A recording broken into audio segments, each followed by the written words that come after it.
Hoje nós vamos estudar duas tipologias textuais muito importantes para os alunos de graduação, o resumo e a resenha. Com certeza você já deve ter confundido essas duas tipologias. Qual a diferença de resumo e resenha? Quando eu uso opinião ou quando não uso?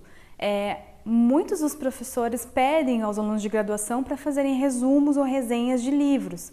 A gente vai perceber aqui qual a diferença de cada uma delas e verificar que na resenha existe sempre um resumo junto com ele. Então, primeiramente, vamos ver separadamente as características do resumo para depois entender como, a partir de um resumo, eu posso construir uma resenha em que eu vou colocar a crítica sobre aquele objeto que eu estou resumindo. Vamos lá? Resumir algo significa condensar as ideias. Resumir, né? O próprio nome vocês já conhecem. Sintetizar, reduzir, restringir. Então, a ideia é tornar menor, né, um texto. Aqui a gente vai falar especificamente de texto, mas podem ser outros objetos de cultura, como filmes, peças de teatro, por exemplo. O objetivo do resumo é fazer uma redução do texto original, mantendo as ideias do autor, na mesma sequência em que ele as apresenta. Então isso é o mais importante por enquanto, para que vocês saibam a respeito do resumo. A gente vai separar tudo o que é principal e tirar o que é secundário do texto original, para daí começar a construir um resumo. Porém, um resumo, ele é um texto novo. Ele não pode ser uma cópia de alguns trechos, a gente vai ver isso com mais detalhes. Acompanhe essa definição de Platão e Fiorin.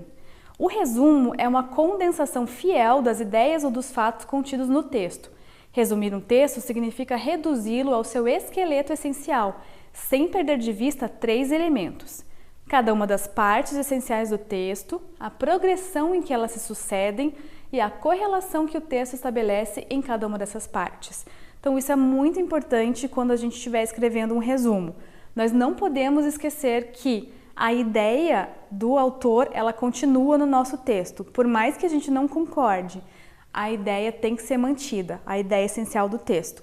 As partes em que elas são apresentadas também, a relação entre essas partes, elas devem estar presentes, mesmo que de uma forma mais sintética, no nosso texto. Quem resume deve exprimir em estilo objetivo os elementos essenciais do texto.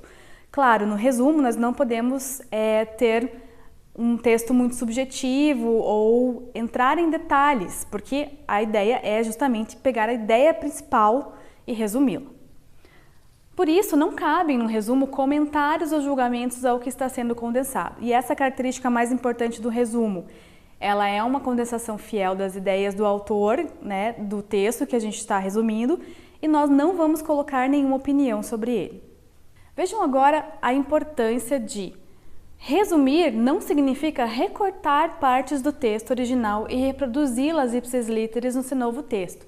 Eu não posso pegar simplesmente aquilo que é principal e transpor para um novo texto. Eu preciso redigi-lo com as minhas próprias palavras. A colagem de fragmentos do texto original não é um resumo. Resumir é apresentar com as próprias palavras os pontos relevantes de um texto. Ou seja, o resumo será um novo texto, feito a partir de um texto original, mas escrito por um outro autor. Para produzir um resumo, é necessário trabalhar com um processo mental chamado sumarização. Esse processo consiste em eliminar as informações secundárias, que são aquelas que explicam, exemplificam ou reforçam informações já dadas. Esse seria um primeiro passo para a gente entender o que é essencial do texto e trabalhar somente com essas partes. O resumo, portanto, como a gente já viu, é um novo texto. Nessa escrita do novo texto, a gente vai utilizar alguns conectivos ou elementos de coesão para amarrar o texto, para deixar ele coeso. O resumo deve fazer sentido para quem não leu o texto original.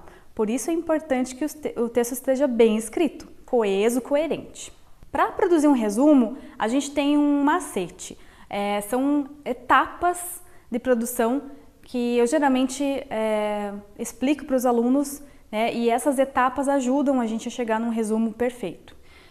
A primeira etapa é ler o texto para saber do que ele trata. O segundo é ler o texto novamente, anotando o que é principal e secundário, os termos de coesão, marcando as palavras difíceis.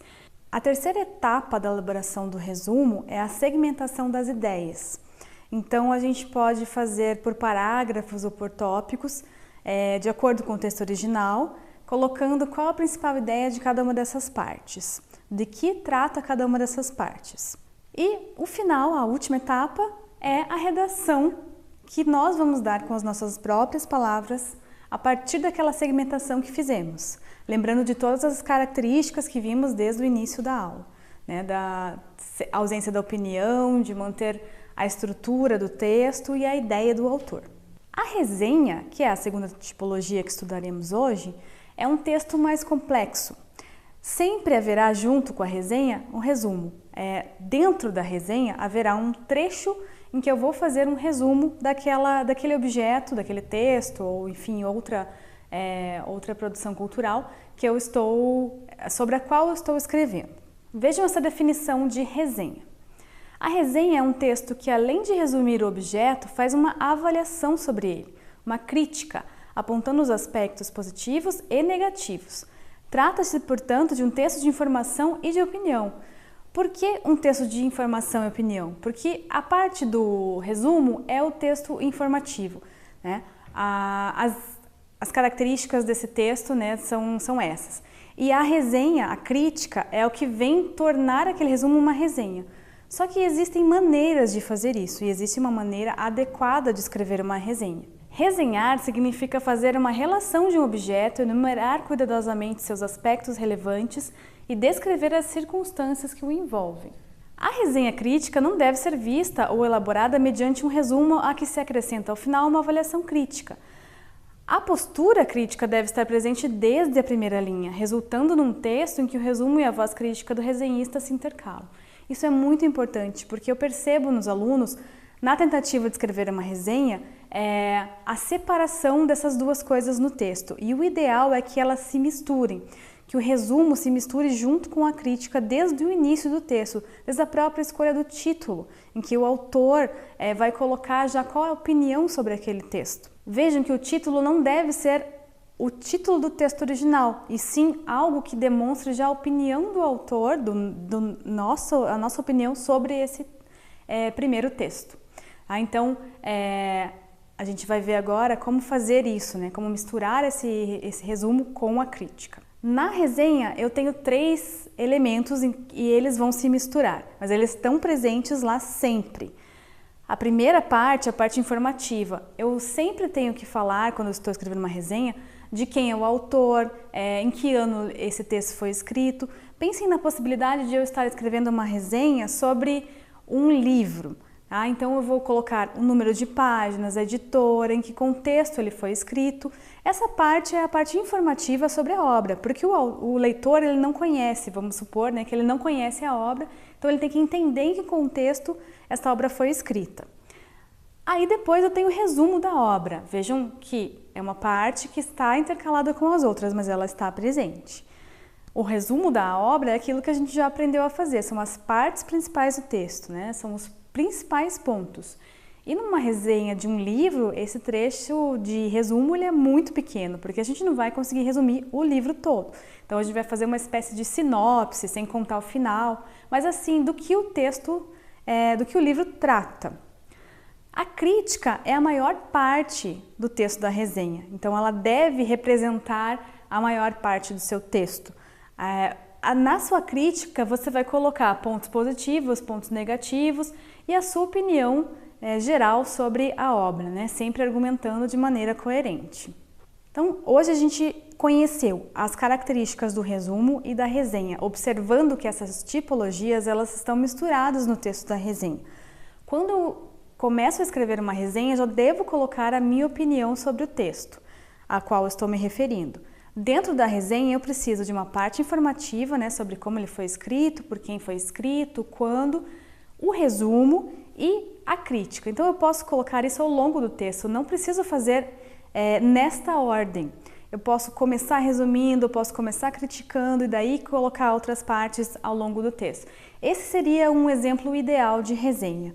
E como que eu faço para saber quais são os melhores exemplos de resenha e resumo?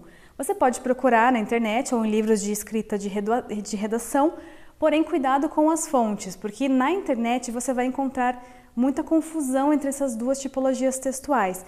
Às vezes você vai procurar uma resenha e vai encontrar um resumo e vice-versa.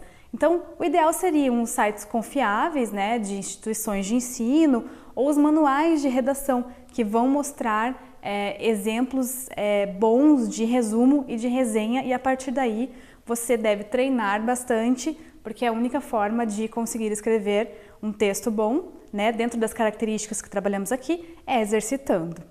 Até a próxima aula!